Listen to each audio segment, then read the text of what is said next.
بسم الله الرحمن الرحيم والفجر وليال عشر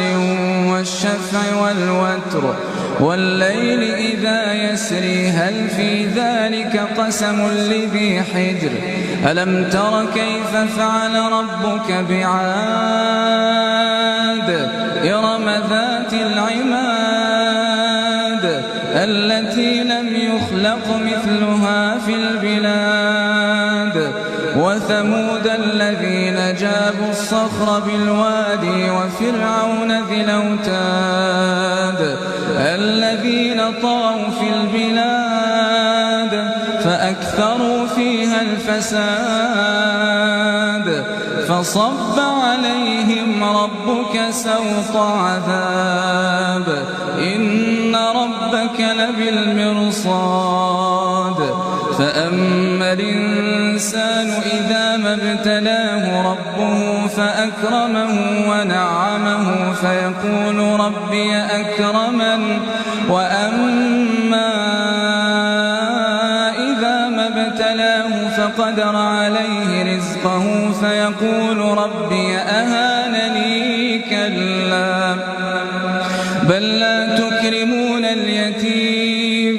ولا تحضون على طعام المسكين وتأكلون التراث أكلا لما وتحبون المال حبا جما كلا إذا دكت الأرض دكا دكا وجاء ربك والملك صفا صفا وجيء يومئذ بجهنم يومئذ يتذكر الإنسان وأنى له الذكرى يقول يا ليتني قدمت لحياتي فيومئذ لا يعذب عذابه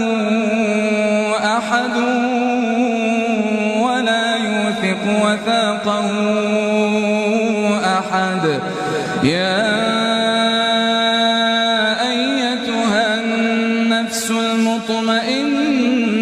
ارجعي إلى ربك راضية مرضية فادخلي في عبادي